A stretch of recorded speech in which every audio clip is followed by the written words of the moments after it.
This is May Pang, and you're listening to Nostalgic Future Podcast. And guess what? This may be the 1 year anniversary. So happy anniversary, guys.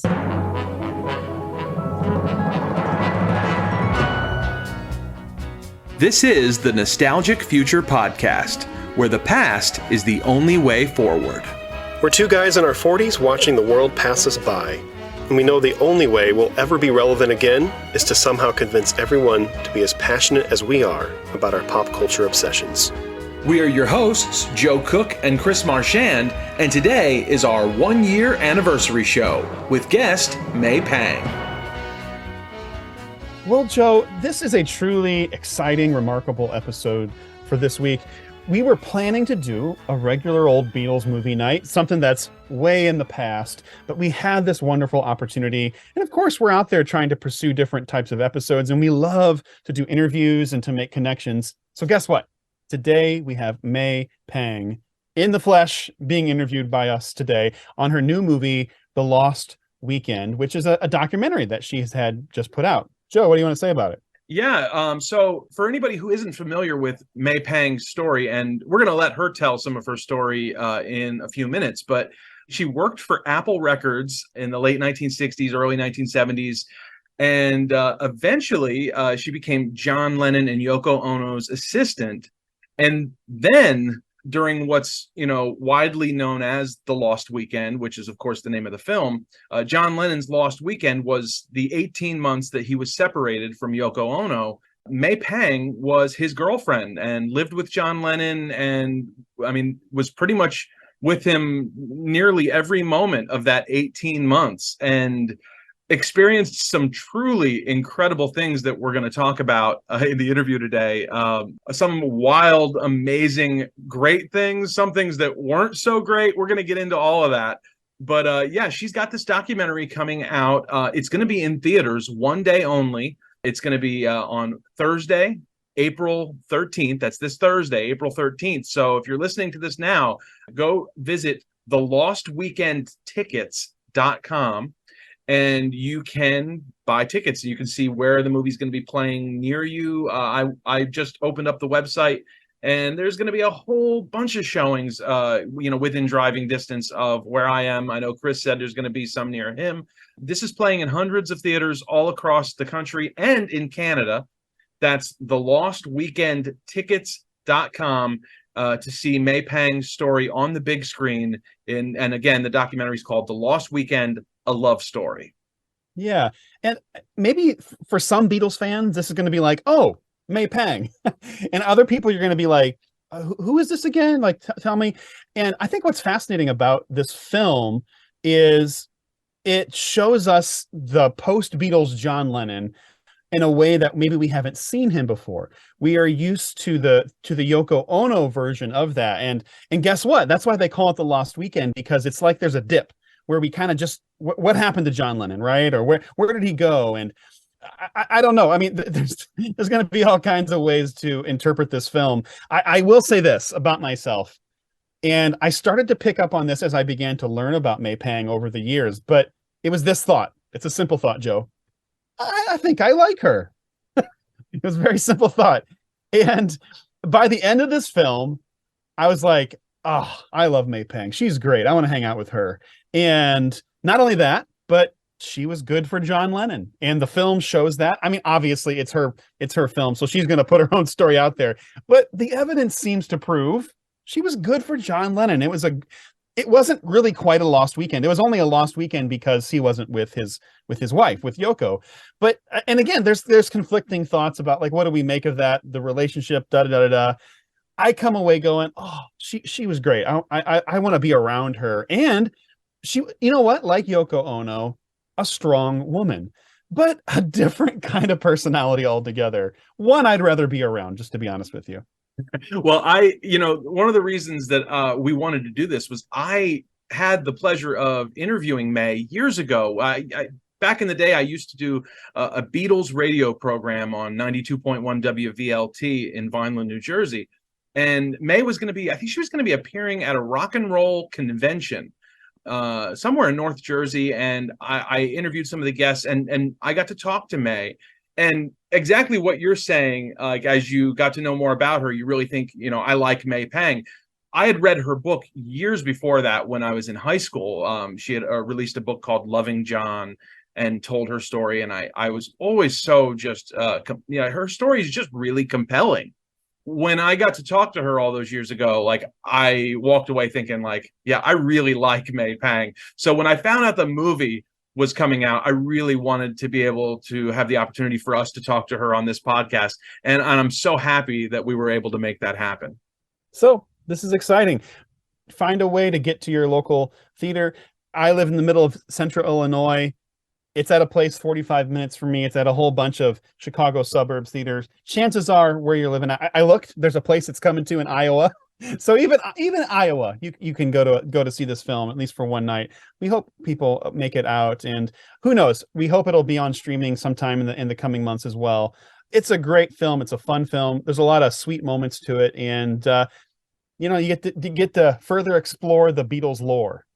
Now, before we begin our interview with May Pang, Chris, there's something big that we needed to just mention, that this is our 1-year anniversary of Nostalgic Future Podcast. This show, it's celebrating its first birthday, Chris. See, you're better at this than I am. I just lose track of time. I'm like, oh, really? Okay. So you're good at keeping dates. I got the email from Spotify reminding me. There you go. I don't have any cake. I can get some ice cream. My wife made some banana bread muffins. Maybe I'll go downstairs, put a little candle in the banana bread muffin, and we can sing happy birthday to ourselves.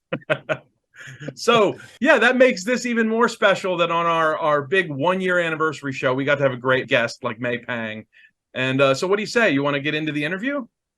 Let's talk to May. Let's see what's going on in her world. My name is May Pang, and this is my story. She was a very good assistant. What kinds of things would you do on a daily basis? Taking care of everything. Working in the studio, doing clothes, doing the publicity. Yoko walked into my office and said, "John and I are not getting along. I want you to go out with him." Well, are you kidding? I can't do that. He's my employee. He's my boss. He's your husband. I was 23, and my first boyfriend was John Lennon. Lost Weekend that everybody keeps talking about, it wasn't so lost. People saw more of John than they had in the previous years. Jammed with Mick Jagger, with Ringo, Harry Nilsson, Elton John, David Bowie. And I jammed with Paul. That's a few things. Right? She did not realize it was going to turn into such a big love affair. She thought it would be 2 weeks, gone, goodbye. She told me it was something you'd taken John back. And I said, what? She said, I think it's time. I'm not even going to say what happened. Some of it was ridiculous. One way of putting it.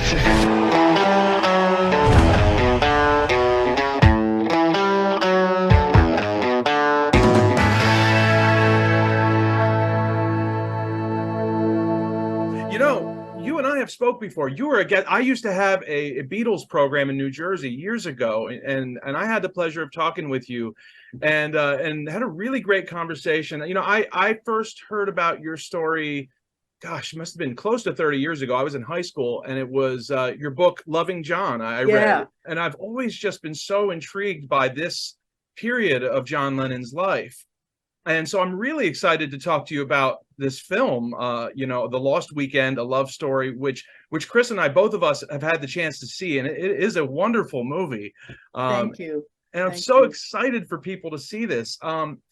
Before we get into like the actual story of your relationship with John, could you tell us a little bit about how this film came about? Because you've been telling this story for years, and you've written books, as I've mentioned.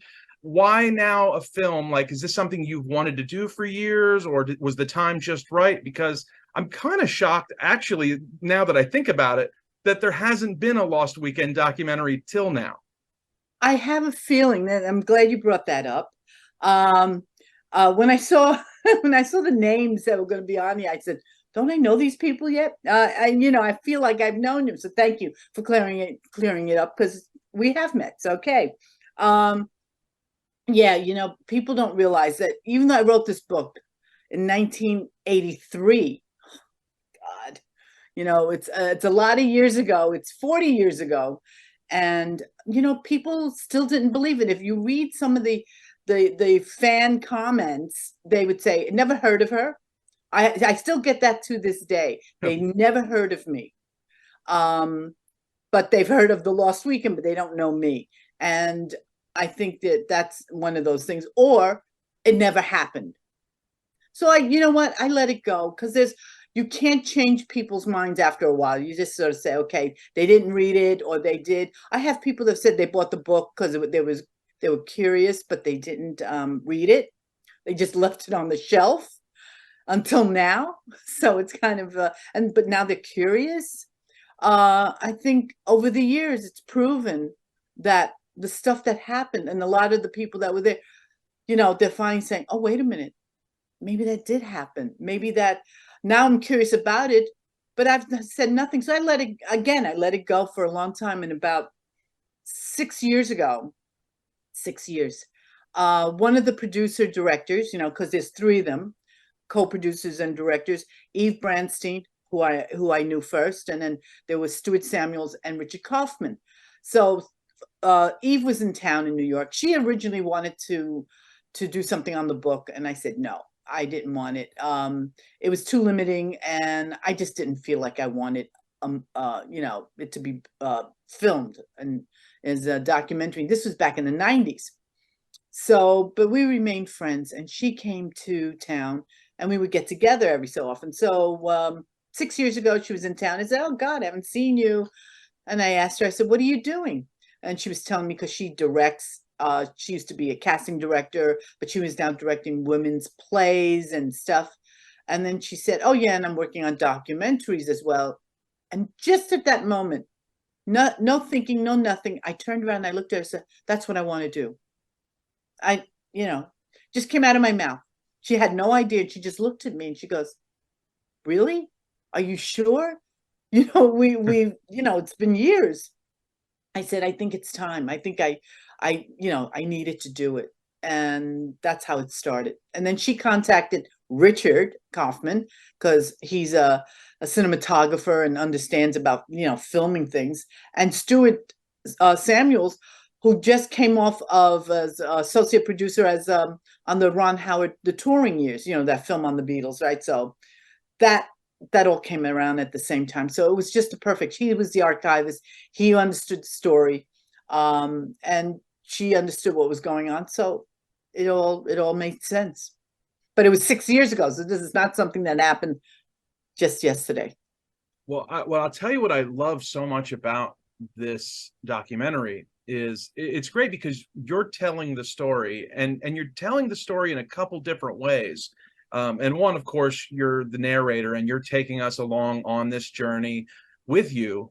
But the other way you're telling the story, and maybe like the most compelling and almost like mind-blowing way, is through these incredible photographs, so many of which that you took. And so like I'm sitting there watching this and I'm thinking to myself, wow, if May hadn't been carrying her camera around with her everywhere, like so much of the Lost Weekend, could have been lost to history. And instead, it's so incredibly well documented. And I'm thinking, like, in the moment, I'm sure, you're just, photographing, in the moment, your relationship, a romantic relationship with John Lennon. And then in hindsight, all these years later, like, what is it like to realize, like, that you documented history? You're right. I was in the moment. I carried my camera. And he gave me carte blanche, so it wasn't like this, don't take anything, he liked my eye to the camera work, and I was quite happy about that. And when he first saw, remember, I'm using a real camera. We are not in digital world yet. So it was like, I would take a picture. I would only do one shot of things. So some of the things you see are only one shot. I don't know if the picture even turns out till after it's processed. So it is, it's amazing that I have all these photos. And yes, I'm looking back and I said, wow, I've got a lot of history in here that I'm not thinking I'm going to take photographs for, for prosperity or whatever you call it, posterity. I don't know what the word is anymore. It's too early in the morning, guys. But it was for the time that I'm sitting there, and I'm doing it because I love photography. I just wanted to capture the moment at hand that I saw that was nice, that was really appealing to the eye. And I just wanted to take photos, and he was a good subject for me. Let's put it that way. And he didn't mind being the subject. And normally he does. He doesn't like the way he looked. He would say, I don't like the way photographers, I don't like photo sessions. I look fat. I look this. I said, okay. So, but he gave me the carte blanche to do whatever it was to take the photos. Well, they're really some just incredible photos. And you have a photo book as well, don't you? Yes, it's called Instamatic Karma. Photographs of John Lennon, so it was Instamatic Karma. It was a great play on his words. And who would have thought? I mean, the publishers went, oh, the Lost Weekend photos, and I went, oh, no, I've had it, please. So I said, so a friend of mine and I came up with this. Titles are not easy because there's only so much left. And someone said they didn't think there was another play on words on his songs. And when they heard this, they were like, oh my God, how great is this? And I had to look at, because when you use words, it depends on if they've been trademarked or anything else. You got to look at all of that. Well, and it sounds like a very John Lennon kind of joke too. I like that. Yeah, I'm sure he came into play and saying, whispering in my ear and going, Instamatic Karma.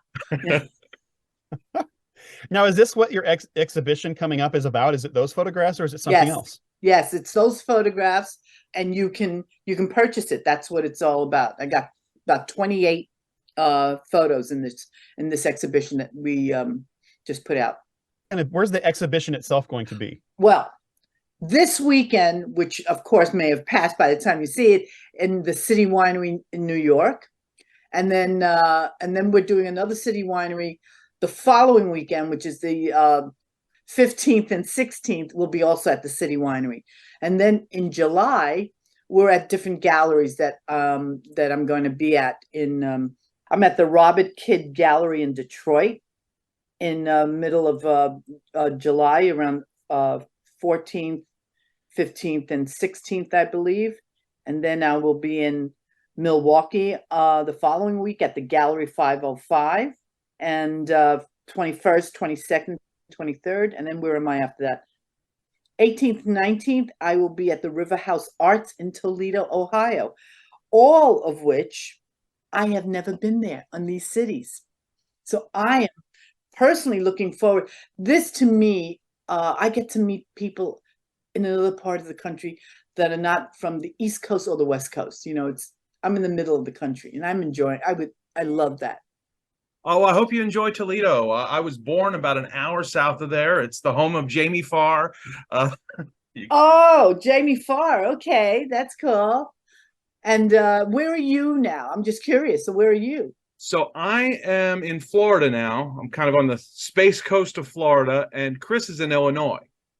Yeah, so I'm in the middle of the country. Yeah. Well, I'll be heading out in that direction because I know that a lot of people say, "Oh, well, aren't you going to come out to Chicago?" I'm sure Scott Siegelbaum, who's my partner in this, is arranging all this. All of a sudden, I'll get a note one day, "We are booked for here, and I'll go, "Oh, okay. I better clear my calendar here. Hold on, am I available?" So yes, and I do look forward to this. This has been very exciting for me at the start of doing this movie and doing the exhibition. I mean, Scott has been after me for years. I had taken myself really out of the market, and I hadn't done any interviews for this film, because of this film, until now. Even when we were doing Tribeca, I only did and it wasn't an in-depth thing about the film. It was only about a couple of things. There was a mention about me in two print things, and after that I didn't do anything for the Tribeca film. So all this, and guess what, even though I didn't do it, because we were talking, people were reviewing the film, we got over 2.3 billion impressions. So Wow. yeah, I know. I was just like, am I reading this right? I better get my glasses, one of those. And of course, once I was up for doing interviews with the PR company, there's been a flood. People contacting me directly and who've been waiting. It had been legitimately probably more than 6 years that I, really have done any big thing on interviews. I've stopped doing it once I started this film. So somewhere when I started this film, I took myself out of the market.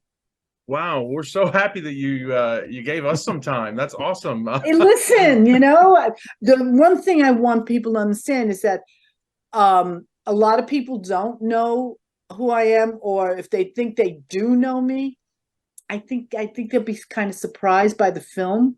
I know you read my book back then, I assume. Mm-hmm. And did you find it surprising in the film that things that you did not know or anything? Oh, there were definitely moments that yes, correct me if I'm wrong, because again, I was a kid when I read the book. It's been 30 years. I didn't remember you getting into maybe as deep with there were moments of anger and violence from John in your relationship, Right. Specifically following the incident with Phil Spector in the studio. Was that in the book? Because I just didn't remember that. Yes, it was, but it was, again, it was in the book.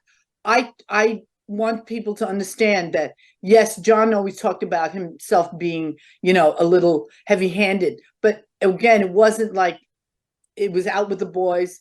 He didn't see, it wasn't like an everyday thing. I think it was only a couple of times. And it wasn't like he threw me across the room. It was, those things were, some of it in the book was exaggerated by the editors, and I would say, I put things in, they take things out. At the end of the day, I wasn't in control. Of course, now I would be in control because now I'm the back then they could do anything they want. It's like a producer of a movie, or the director of a movie. I don't like this, I'm going to get this shot in. So that's what it was.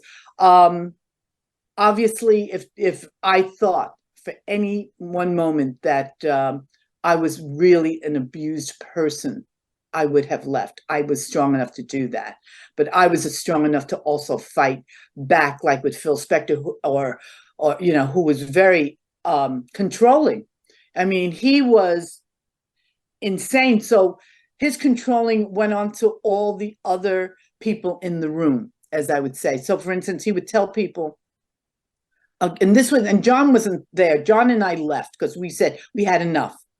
But when Phil is like throwing drinks at everybody and everybody's getting slosh, except for me, I'm the youngest one in the group, and I'm felt like I was the mother of the group in the sense, or the leader, because there was nobody else to take a hold of it because it was all the boys at one time. So you know what it's like when all you guys get together, or it could be girls, but it's mostly the guys, and they're rowdy, and that's what happened with John. And I would say, oh, no, you shouldn't do this. And it was like, you can't tell me I can't do this. I'm hanging out with my guys, my peeps. How are you going to tell somebody? But Phil was even more controlling because I remember John says, I'm getting the sessions back on track. These were the rock and roll sessions. And I said, good luck. I'm going to sit outside because I'm not, outside of the control room in the hall. Because I said, I don't know if this man could be controlled in that way. He says, I'm going to do it. I said, go ahead. I'll wait for you. I said, when that happens, I'll come back in. And sure enough, door flings open. He goes, let's go. I said, oh, I see you managed to get him back on track. And he said, just let's go. And I said, wait a minute. And there was a friend of ours. And I said, where is she? That came with us. And she goes, oh, I guess she's still in there. I said, oh, God. So I peeped through the peephole of the studio, and I'm looking at the door, and everybody's standing like a stiff. They're all like this, and he's screaming, I'm tired of everybody coming in and out. Meanwhile, he's the one who's bringing people in. So I'm tired of everybody coming in and out. Give me the key. I'm going to lock the door. I'm going to swallow this key because nobody can leave. Nobody move. I mean, he's screaming like a nutcase out there. And I'm like, oh, I can't have this. So I opened the door and I called out to my girlfriend and I said, come on. And he gave me the filthiest look possible because he couldn't believe I interrupted his session and I didn't care and he knew it. And so I said, come on, you're coming with me. And so she ran and she goes, thank you for saving me. You know, everybody was standing like this. You're talking about Warren Beatty who's in the room. You know, you're talking about all these people. So it sounds like everybody was about ready to join Phil Spector's cult. You know, like he was cult leader status. You know, yeah, because everybody was so afraid of movement. He forced that situation. I mean, I've never seen musicians all stopping in their tracks as he's screaming at everybody, don't move, don't do this. You know, it wasn't their fault. It wasn't the people, but everybody was like, they were caught off guard with this guy just like screaming, and he carried his gun. So what else do you want? You know, and I know there's obviously the infamous moment that he fired the gun in the studio. Were you were there for that? Yes, when that happened? I was standing next to his mother, the famous Mother Bertha. She was standing next to me, and yeah, even though his mother was there, it didn't matter. And shot it off, and everybody's ducking under the table like this, and I'm like, and as a New York City girl, I'm like, what was that? I'm standing up, everybody's ducking. And I said, I run towards the sound. I'm not saying, I run towards the sound. And I opened the door and there's Phil with the gun in his hand and the bullet, you know, just went up. And I see John standing there going like this. And he goes, Phil, you're going to shoot me, but don't mess with my ears. I'm saying it politely. And I'm saying, and then, you know, there's Mal Evans, you know, who was the original roadie for the Beatles. He was in the room too. And he walks over to Phil. Now, Mal is like 6'5", 6'4", big, hulky. Phil is like 5'3", 5'4", maybe in his Cuban heels. So, you know, boots.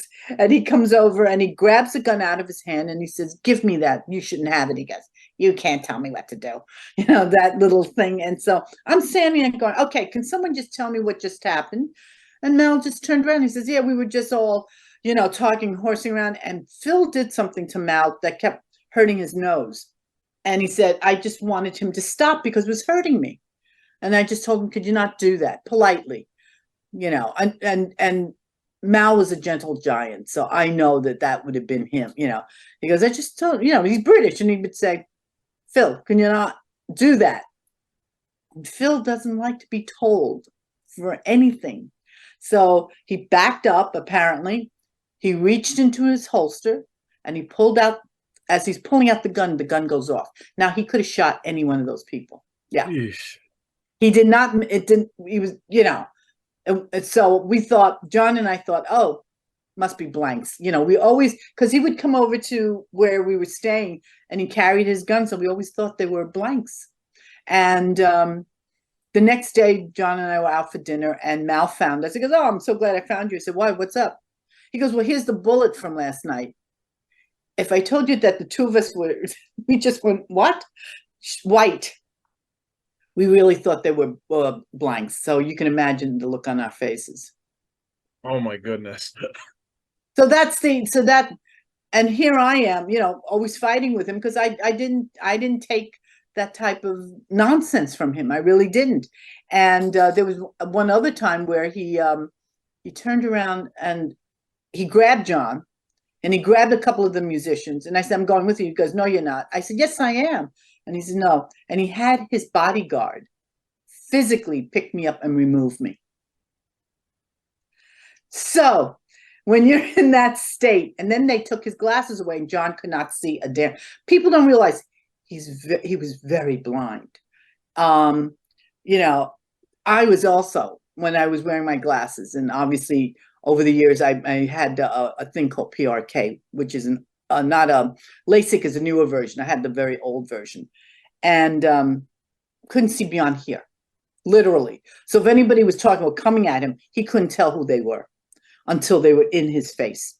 So if you're out in the crowd, he would think that you're going to attack him because he had no idea. That's his defense if he didn't have his glasses on.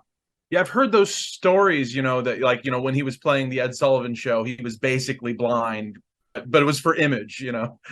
Oh yeah, I mean, how many friends do you not know that I can't wear now? Maybe not for you, but back in the day, everybody took off their glasses, put it vanity, and we put them away. And I wore my glasses obviously because I said I had too bad eyesight. It wasn't the thing for me at the time.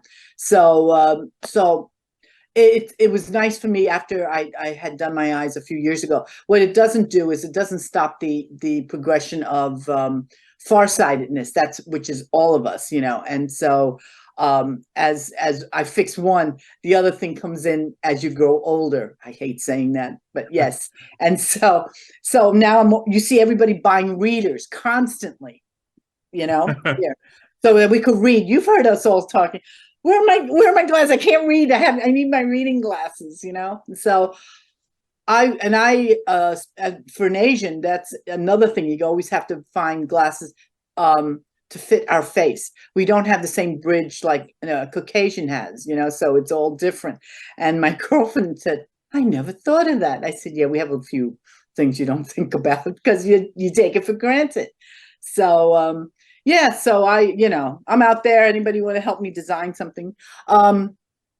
It's just one of those things that comes along. But Phil Spector was a major problem for us at times. And that Phil Spector story, I mean, like, that's just one incredible example of why I'm still so blown away that this story hasn't been told on film before. I mean, that's almost a movie in and of itself. And there's so many great stories like that in the Lost Weekend documentary.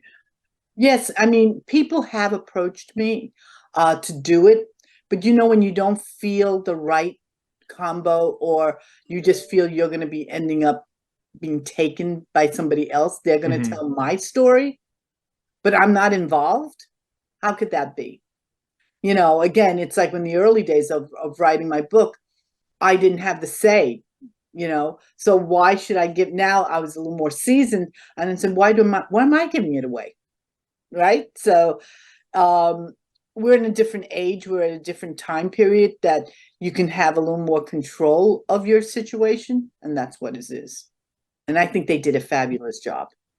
Yeah, maybe one aspect of the more modern movie making process is they were able to put in these animations, which I think truly added to it. And I think, if I'm correct, some of their style kind of mimicked some of John's sketches, and so there's like some stylistic things. It was not a direct thing. Yeah, it was not a direct, because you can't, because it was just something that it was inspired by, and it was inspired by yeah. So that whole aspect was really cool. I mean, I can't imagine the amount of work that goes into a documentary like this. Like, I didn't either. How about that? I had no idea. When you think, oh, these people, documentary, believe me, it was a lot, and I started this process, like I said, 6 years ago. So this is not something that came out from last year, or, oh yeah, I'm going to do it, and here I am. Yeah. Right. Now, I will say this. Joe and I, we've seen a lot of Beatles documentaries over the years. And when you watch the Beatles years, it's always amazing. Like, how did they fit so many things? Like, how did you do so many things in such a little amount of time? So they're talking like, this album is made, this album is made.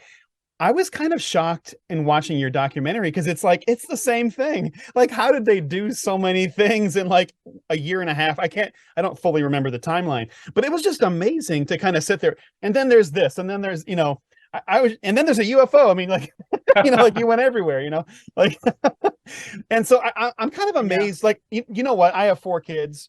I'm just like, I do laundry. I try to get my work done. Oh, bless Here you. you are. There you go. But I was just kind of amazed at like how you lived in a lifetime in that year and a half or whatever it was, right? Oh, absolutely. I know. And thank you for bringing that up. A lot of people don't. That was another thing why I finally decided to do it, as you can understand, that for me, it was, nobody even knew that I was the one. Everybody's taking credit for it. And I'm going, you weren't there. And who are you? Why are you in my circle? I have never seen more people say they were there. And I'm going, I don't know them. And I know they weren't there. I've had more people say, oh, I just, my friend just bought the house that you two lived at. And I said, really? You know, in Los Angeles, obviously. And they go, and they give me these addresses. And I said, where's that? I know we didn't stay there. We could have visited somebody, but we never lived there. They said, no, this is what it said, that you stayed there. I said, So there were more things that took place back at that time period. And I can only assure you that there was only 4 places that John and I lived at. We couch surf, as it were, out in LA. And we did that with our lawyer's place, which was in West Hollywood, the Beverly Wilshire Hotel, Lou Adler's place. He was kind enough to loan us his home. And what was it? And of course, the Santa Monica home that all of us stayed at when we were making the Harry Nilsson album. So that's 4 places, and that's, you know, that's where it is. So yeah, so that was a thing, you know. I mean, after a while, you get tired, and I've had people actually say, "Oh, I'm a friend of so and so. I remember he said how he used to take John and do this," and I go, "I don't remember him being there." And a lot of people don't even realize I'm with John 24/7, basically. And if he walked out the door, I basically knew where he went. You know, it wasn't some place. Oh yeah, I'm just going running down to the market for hours, and I'll see you later. You know, he didn't drive. So especially, this is in LA. New York, he actually did go to a store for me, but you know, but that was only down to the corner and back. But on the whole, you know, he doesn't. It wasn't a place where, unless somebody came and picked him up, he wasn't going anywhere, and I would know. Well, there's so many myths about the Lost Weekend, you know. It's kind of become this sort of mythical thing in a lot of people's minds, and probably the biggest misconception, you know, I've heard over the years, well, May Pang was John Lennon's mistress, and it's like, well, not exactly. I mean, you know, it was kind of Yoko's idea. Yeah, you know, first off, I hate that word, you know, because I'm not undercover. Mistress is always somebody who's, you know, you're thrown in the closet, they come in the door, oh, put her out of here, you know.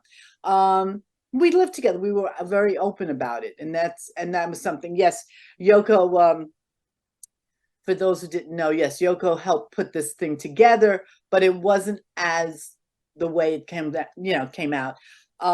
She suggested to me that I should date John while she was having a bad time and wanted to explore herself somewhere else. And she said, John's going to start dating other people. And I'm going, I don't want to be the person. I've been working for them for 3 years at that point.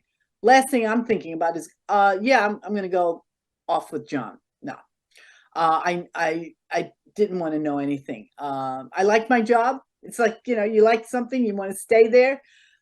I did not want to move into another realm. Maybe other people would. It wasn't the thing I wanted anyway. So I told her, but she wasn't having it. She was still trying to make it work.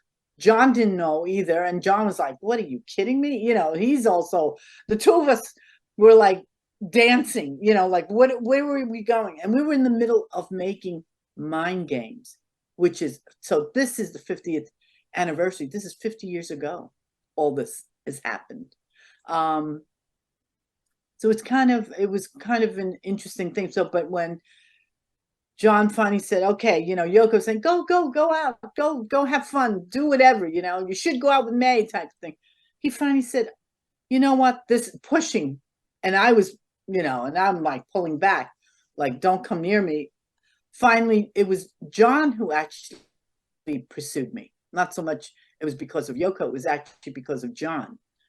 And I had no idea that he even knew who I was in that sense, you know, outside of working. So why would he could have anybody else in the world. He didn't have to have me. But there were, you know, I'm not saying he didn't have affairs. I'm not saying he didn't go out with other people, but only 3 women that he ever lived with. And that was Cynthia, Yoko, and myself. That, you know, obviously Mimi will make the 4th, but that's who brought him and raised him.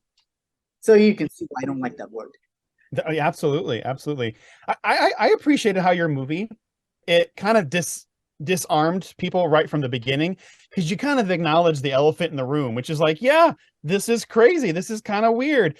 Because I just kind of imagine over the years, what I mean, let's just assume people believe you. I wasn't even thinking about that, because that actually makes sense too. It's like, no, really? But like, even just kind of like the story itself, it's like, how do you address that with people? Like, how do you overcome the awkwardness of it? And you go, you know what, it is what it is. You can't change it. It happened. I lived through it, and I'm sorry John isn't here. He had there was a lot. I'm just happy if I gave him some good times during our time together. And there was a lot of things that happened, and you're right, we did. It was one right after the other. We did so much. United mainly first with Julian. I was able to give Cynthia and John closure to their relationship that they never got when they split. Closure is important on certain levels, not always, but that one needed to. For Julian, I think he needed, because John was very he always had this angst about him if Cynthia called and he happened to pick up the phone, and it was just, and I said, this has to stop. This isn't helping anybody. And I wanted that to work. And obviously Cynthia and I became very close friends. And then there were how about his brothers? And I call them his brothers. And he hadn't talked to Asin in a long time. Well, we saw Ringo, a lot. He hung out with us a bit. And then there's Paul came back into the picture and George. So I saw 3 Beatles on one coast, which was John, Ringo, and Paul. And then you go to the East Coast, and then we got Paul, John, and George. So it made me feel good that I was able to make sure that he felt good even hanging out with these guys. And he did, and he enjoyed them. One of the big visitors was definitely, besides Mick Jagger, was Paul and Linda. They were one of the first people that came to our apartment in New York City. And John and I were still amazed. We kept saying, how did you find out where we lived? We didn't tell anybody yet. We had just moved in, laid down the furniture, the whole thing. And all of a sudden we had, we got this call from the doorman saying, Paul and Linda here. What? How did they find out? So, they were at our place quite often. Were there ever any moments, even I guess even now, all these years later, where I think of your story? You were a self-professed huge Beatles fan when you were a kid growing up in New York City. Who wasn't? Then a decade later you're playing the tambourine, jamming with John Lennon and Paul McCartney. That's you got to kind of pinch yourself in some moments, right?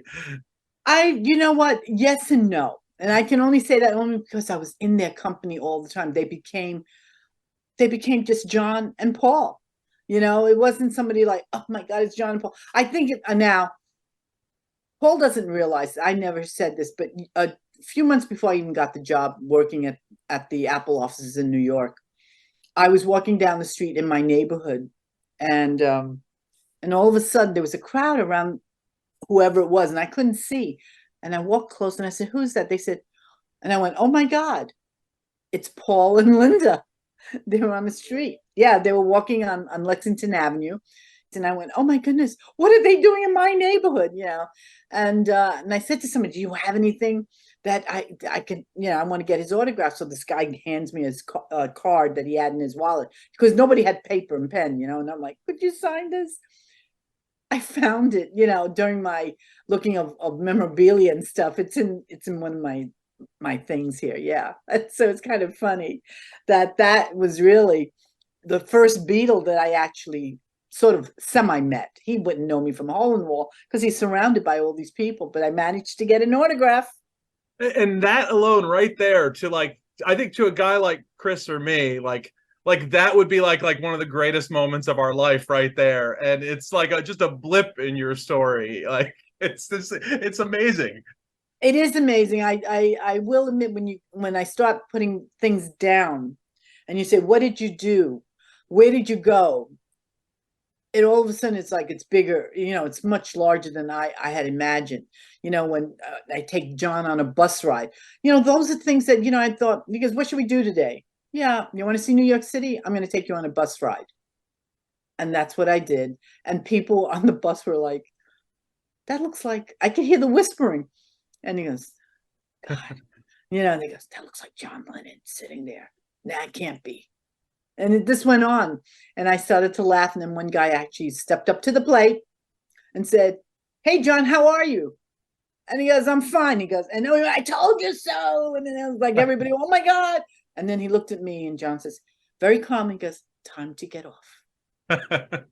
So it was interesting because I wanted him to see what everyday people, I mean, he was one also, back in the day, but from the time he was a musician, from in his teens to where we were, he's in a bubble, so I wanted him, and he loved New York. He loved the fact that the music business at that time, everything had shifted to New York. So he loved it. And I wanted to show him my New York, what it was like for me, so he enjoyed it. We go out to restaurants, we walk around I said, we're not taking a taxi for 3 blocks. Let's walk. And it was bitter, bitter cold. And I said, I know it's whipping. Just bear with me. It's only 3 blocks. So.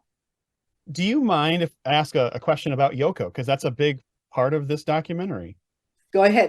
So as longtime Beatles fans, Joe and I, and, people that talk about Yoko and John, there's a lot of pro Yoko, anti Yoko, and there's a swirl of thoughts about her. She gets mocked, made fun of. It's part of it is her avant-garde style. I think there's also some misogyny and Asian hate that goes along with it. It's really complicated, people's different reactions to Yoko. So over the years, Joe and I have talked about this. We're like, we're kind of past the Yoko criticism and the hate and getting blamed for breaking up the Beatles. At the same time, I've really always struggled to like her.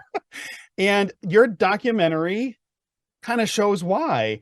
And it really kind of makes me sad. There's an alternate story here where things could have turned out differently for him. And I hate to pin people. I don't like pinning people against each other. I don't take any joy in that. No, it's not. But there is something dysfunctional. Right. And I guess how do you speak to that? How do you kind of like tell your truth of your story without being too negative towards her? But I don't know. How do you deal with that? You know what? The things that were chosen, the things that were done, I'm like you. I don't want, because it's no joy. You want to believe people there's always good and bad in everybody. I mean, I don't care what anybody says. We got that other side. Oh yeah, let's do this dirty trick. There's always something.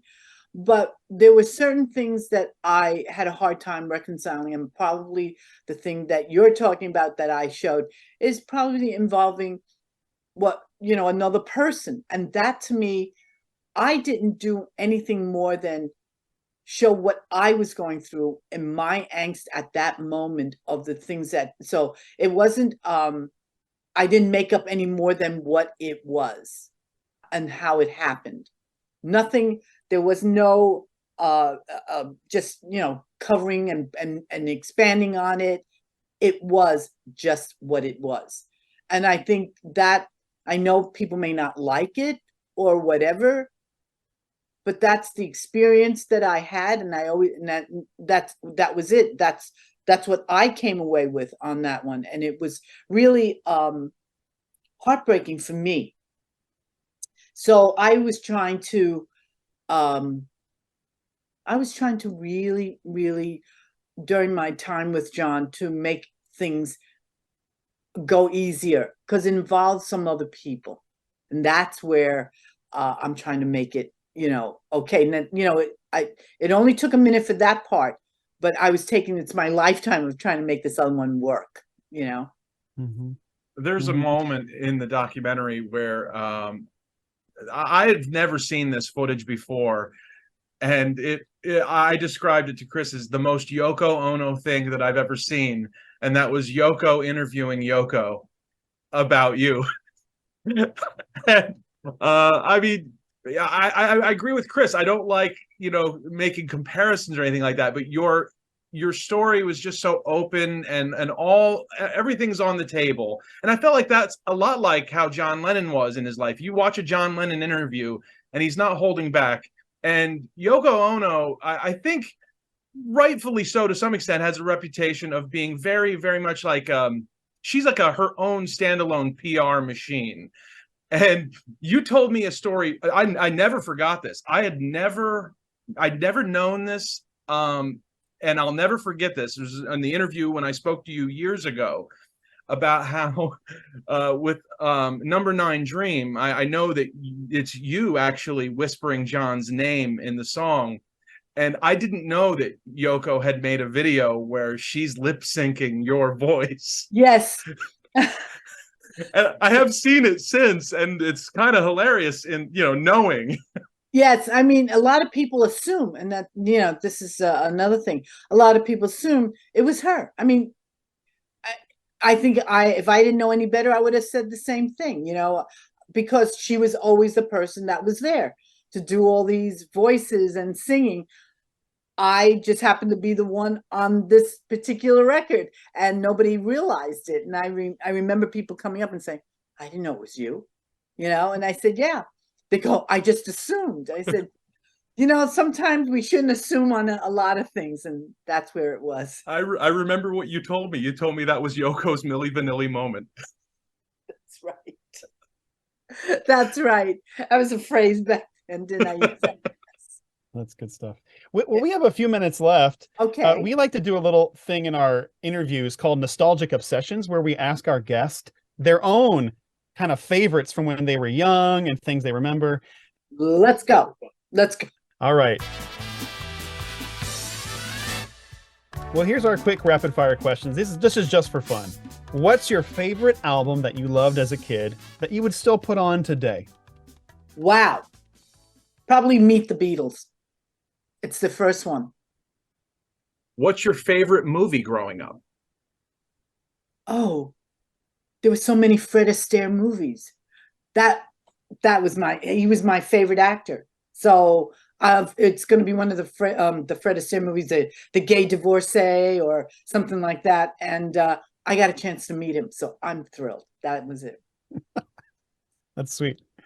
Okay, similar. Favorite TV show. What was the one you found yourself, I have to sit down every week and get my next episode?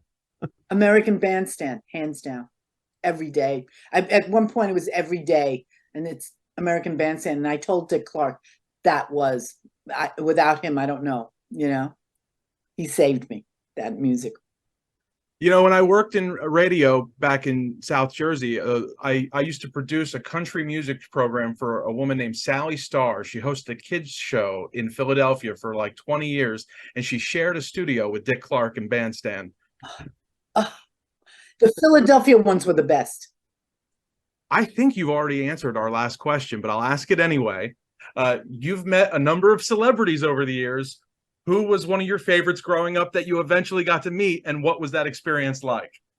Oh, it was crazy because he was staying in the same hotel as John and Yoko, and they found out he's upstairs, he's in this building.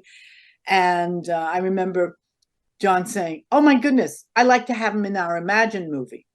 I said, all standing around, there was a group of us, that worked for them, and we're all standing around, all the assistants. And he goes, and one of them who looked like a hippie at the time said, "Do you want me to go up?" And he goes, "No, not you. Hey, you're going to go upstairs and you're going to go and ask them." And I was like, "Oh my God." I'm going to go and meet Fred Astaire. And I literally just knocked on his door. And when he opened the door, I was just so shocked, to see him. First off, I forgot that he wouldn't be that tall. You're thinking, because in your mind, because he's 10 feet tall, but he was like 5 something. He's short. And I remember looking at him, going, "Wow, he's impeccably dressed." He had a light blue shirt, and he had a dark navy pleated pants, blue suede shoes with the gold, but everything was just matched. And I remember when he opened the door and he, like in his movies, and he used to blink his eye, and he just kept doing that. And I went, oh my God. I said, Mr. Stair, I said, and I did this whole thing, and we would like for you to, John and Yoko would like for you to come down. They would love to meet you. And they said, well, I'm just on my way out to the airport. If I have a few minutes, I will stop down. And of course I told him what room we were in. And I came back down, and John said to me, well, what happened? He said, he said he's going to call. Just at that moment, he called. And I said, oh, hold on, Mr. Stan. I gave the phone to John. And of course, John went, and I can't do it so well. He goes, well, hello, Fred, while he's rolling the R, Fred. And I just went, oh my God. And he said, he goes, yeah. And that's all I heard was, yeah. And we're all like, okay, what's this? 2 seconds later, it was like, and after he hung up, he looked around the room and he goes, get the bleeping place cleaned up. He's coming downstairs. So, yes. And then apparently he told Dick Cavett when he came over to visit us, visit them one day. And I remember opening the door and it was raining, and he came and he goes, you must be the person that, that Fred was talking about, that went up to his room and knocked on the door. And I was like, oh my God, Send up the intern, right? Send her up. Yeah. And of course he would be my idol, I mean, listen, That's amazing. The best one was when John and I went to see the AFI dinner, American Film Institute. And they were honoring James Cagney. Wow. I mean, you can't sit in a room. These were the greats. These were real actors. You're talking about Steve McQueen, John Wayne, Cary Grant. I'm sitting next to George Burns. I mean, these were the people. And the host was old Blue Eyes himself, Frank Sinatra, and every so often was Bob Hope. So they were all out there for him. It was a night. It was just amazing. And John was like, oh my God, he was like a kid in a candy store, because this was, his era. There was no other band that was bigger than him. And not him, but the Beatles. And so what he revered so much was all the movie stars, because that's what back then it was, the movie stars, right? So, and he's looking in this room and he's like, oh my God, it was just amazing. Even me. Mae West. Who would have thought? Mae, thank you so much for doing this with us today. Congratulations on the film. I hope everybody goes out to see it. It'd be great if anybody comes out and watch all my exhibition, or please go out and see the movie. That will start you on the road. The movie is an event, and it's happening on April 13th. And in some places it'll go beyond 13th, but majority of the places they will only be able to see the movie on April 13th at the theater. They can go to the lostweekendtickets.com and they can see what theaters near them, or hopefully near them, to go view it. And everybody in Canada, there are places in Canada too, and there's a tab up at the top that says Canada. They can click on that and they can see where it's playing. And I think somebody said, I think it's Cineplex up there, whatever it is, but cineplex.com, like we have Fandango, because that's also listed, so they can go around and see where this movie's playing close by them, and they should get their tickets now.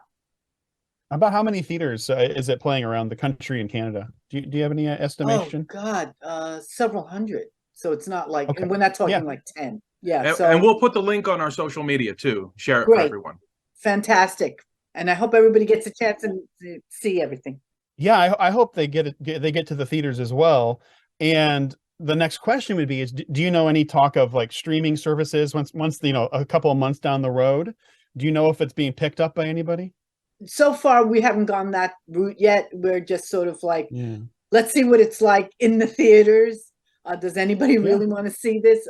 No, I'm sure they do, but because I've been asked many times, when am I going to do something so they can see it? We're in an age now that everybody wants to see it as opposed to reading it, you know. It's kind of an interesting situation. It's either audiobooks, which is another favorite thing, or they want to see it on screen. Documentaries now have become a big thing. Yeah, and the great thing about this documentary is there are so many Beatles fans out there, and there are so many great Beatles documentaries. But this is like The Lost Weekend, A Love Story, is an opportunity for people to go to the theater and hear stories about, well, I mean, about John, but also the other Beatles. That they're certainly, you know, they're discussed in this documentary as well. There are Beatles stories that, like, we've heard a lot of these Beatles stories over the years, like, you know, the same stories we hear over and over and over. There are going to be stories in this documentary that I can guarantee Beatle fans will have never heard before. And so that's the great thing about this. And I really hope people go see it.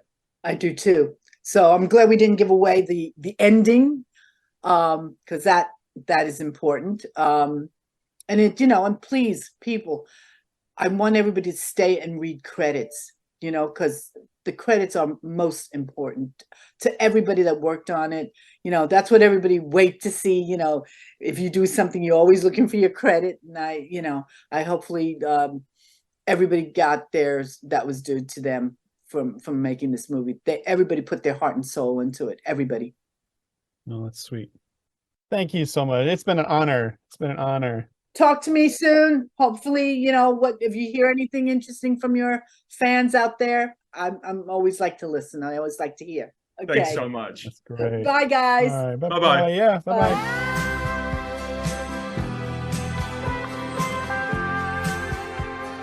Well, there you go. May Pang. I would call her a legend, an unknown legend. Maybe she'll grow into more of a legend. And, you know, we're going to have a future episode. We're going to have an actual Beatles movie night where we actually talk about our thoughts surrounding the film. And that'll be in a little bit. We have to admit, you know, we kind of threw you for a loop. We do have an actual Beatles movie night coming up about a more classic Beatles film. And we're going to get there. So, you know, as we jumble around with these episodes, we promise this is not turning into a Beatles podcast. But boy, when the opportunity hits, we had to run with it. You know, one of the things I wanted to say about, like, after talking to May, I mean, as hardcore Beatle fans like we are, some of those stories, I don't even know how to process them. Like, the things that she was witness to, and having, you know, Paul McCartney and Linda McCartney just come swing by, you know, your apartment and hanging out. And, like, I'm thinking to myself, like, you know, if I could only touch the hem of his robe, Chris, just to be in Paul's presence. And this was like, it became, really, it wasn't a big deal. This became part of her everyday life, even before she dated John. I mean, she worked for Apple Records. It was not unusual for her to see, you know, Ringo or George just dropping by the office. What an incredible story. I mean, I'm just, again, as a Beatles fan, I can't quite process what that had to be like. Yeah, and I guess I kind of think about, like here's an example, Joe. We try to make our way in the world as podcasters, as people who love art and film and all that stuff. We can't even get Rax to, you know, advertise on this podcast, right? We can't get Rax, right? I just saw a deal yesterday. Rax is doing, hey, for anybody in the Ohio River Valley area, Rax is doing $1 vanilla, chocolate, and strawberry shakes. So, I mean, come on, free advertising, Rax. We can't even get them to come on board with us.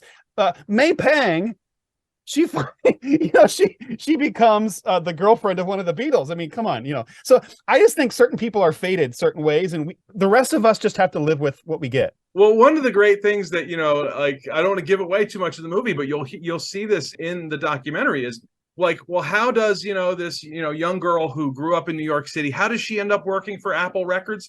She goes up to their office in New York and says, hey, can I have a job? And they gave it to her. Like, exactly. I think life is this mystery of, you have to have ambitions, you have to try, you have to put yourself out there, you have to keep going and persevere. And sometimes things just happen to certain people and not to us. And who can explain it? I don't know. I don't know how to explain it. She obviously has a light. She has a charisma that people were drawn to. And I fully believe that. At the same time, she was not competent, right? She even admits that in the film. She's like, listen, I was 19. I don't know what I was doing, but I wanted it. And so she pursued it. She kind of just made her way in the world. And, it is fascinating. Now, since you brought up Rax roast beef, I will just say, Rax, this is our 1-year anniversary. We've been trying to get you to come on board as a sponsor for a year now. And I've mentioned this numerous times on the podcast that I don't eat beef, but that I'm willing to go drive to Illinois, eat a Rax roast beef sandwich, and tape this podcast. We'll maybe if we can figure out, we'll stream it live, and I'll have my first roast beef sandwich in over a decade. If you come on board as a sponsor of this podcast, I'm going to up the ante, Chris. I don't do dairy either. In fact, I kind of have a dairy allergy, but so you're going to hurt yourself. I'm going to hurt myself for you, Rax. It's not a life-threatening allergy. I would never recommend anybody doing anything like. I get very congested and stuff when I have dairy, so I avoid it. It's not not a lactose thing. I'm not going to get ill. I will purchase a $1 milkshake, and I will have a milkshake and a Rax roast beef sandwich. And all you got to do is come on board, sponsor this podcast, and hey, I mean, I'm committed. Yeah. And Rax, listen, we're not even looking for a romantic relationship here. We're not looking, there's nothing any deeper than we just want you to sponsor us, and we want to help you with your brand name. That's all we're here to do. We're partners, Rax. Let's start small. Make a 2 or 3 episode commitment. Let's see where it takes us, but let's do this together. Maybe we just don't have that it factor, Joe. Maybe that's the thing, is we try, but at the end of the day, we're just not the right fit. I don't know. What if we change the name of the podcast to Rax Roast Beef's Nostalgic Future? I don't see why that would be a problem. Like those old like the Philco Theater, just kind of like. Yeah.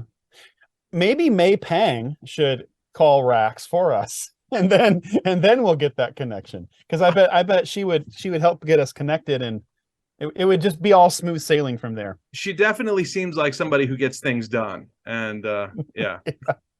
we need that kind of influence, I think. Yeah.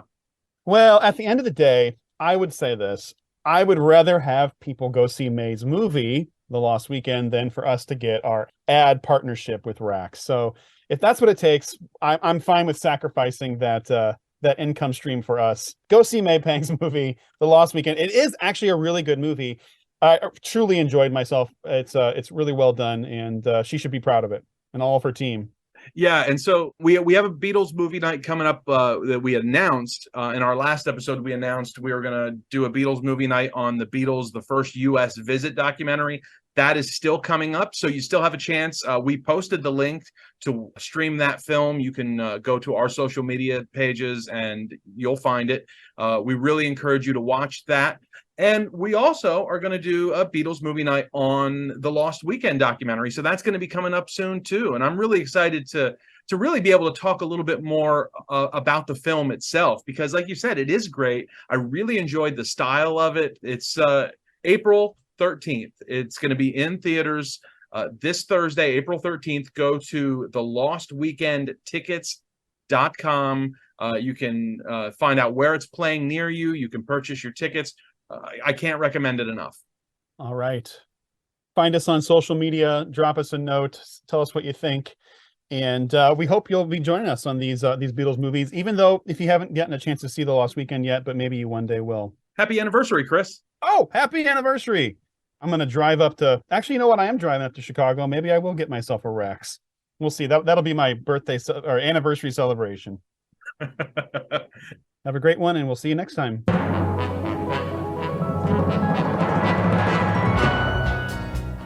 Thanks for listening to the Nostalgic Future Podcast. We'd love to hear from you. Drop us a line at nostalgicfuturepodcast@gmail.com. We may just read your letter on an upcoming show.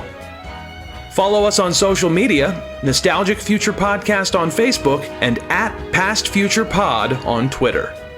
Please subscribe wherever you listen to podcasts and leave a review to help support what we do. Until next time, remember, the past is the only way forward.